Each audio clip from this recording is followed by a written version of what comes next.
remember the tomatoes poem?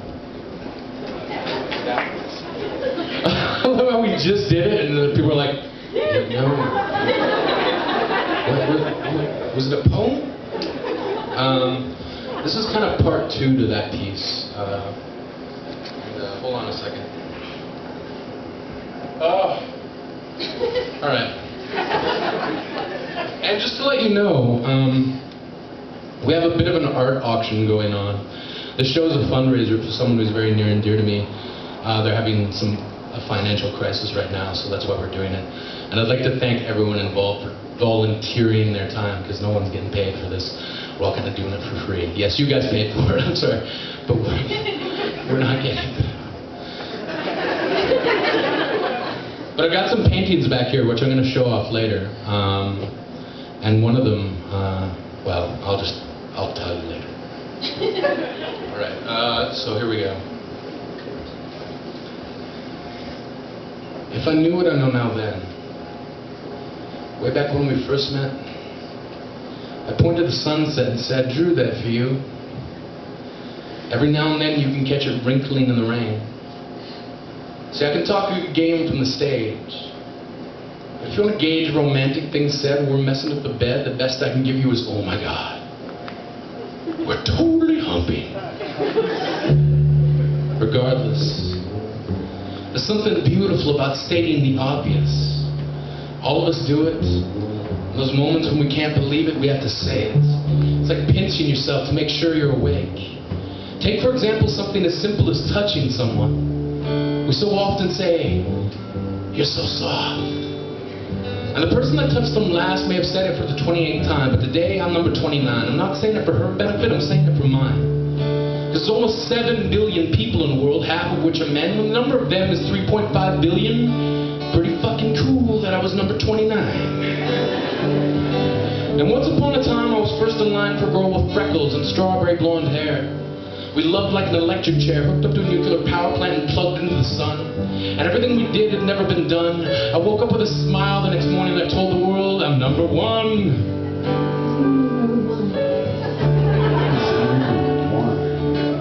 I think of her more often than sometimes. And if she ever hears this, I want her to know that our first kiss tasted like pepper. I met her on June 27th. That year was Yellowknife's first day of continual light. And despite the sun not setting that night, we each went home alone. Even though our parents told us, be home before dark, we could have stayed out for weeks.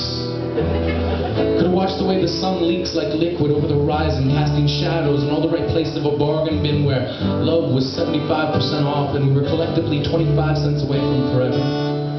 There are times in the north when the sun never sets.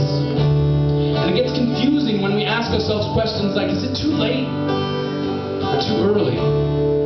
More often than sometimes we didn't care. We lived like 2 games of solitaire waiting to be played by one another.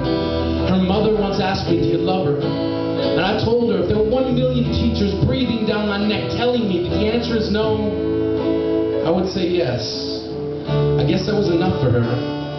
Because that girl's father palmed me a condom and wished me a happy birthday. Even now, there's no way to tell. Was that awkward or creepy? We loved like 2 hitmen hell-bent on assassinating regret. Her orgasm, a wet gremlin, multiplying itself into another. Her younger brother knocked on the door asking, what are you guys doing in there? And somewhere amid the awesome and the amazing, we replied in unison, studying. And technically we were. I wrote notes on her skin in flesh-tone permanent ink that would sink and set inside as I tried to underline the important parts of her. Belly button, birthmark, collarbone. Wrote notes explaining that hers felt like silk stretched over stone. I said, you're so soft. She smiled and said, duh. Followed by my belly button, not an erogenous zone. And I said, I hate that word. And she said, which one? And I said, erogenous. I told her there's beauty in the obvious. And your belly button, that's where you started.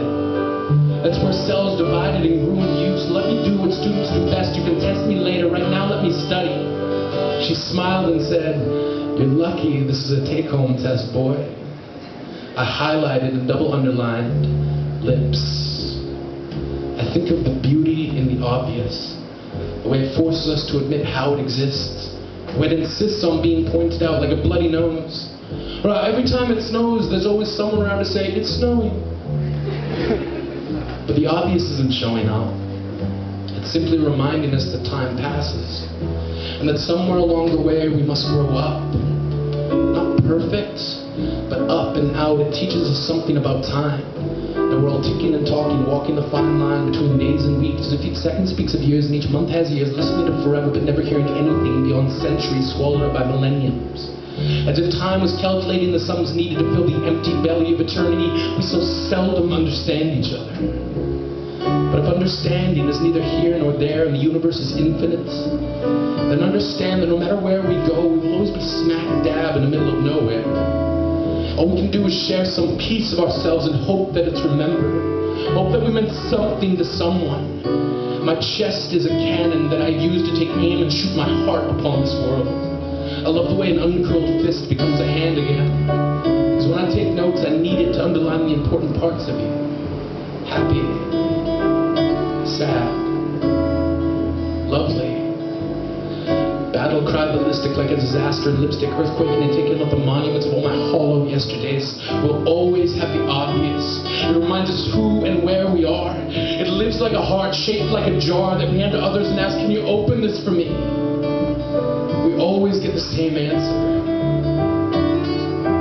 Not without breaking it. More often than sometimes. I say go for it.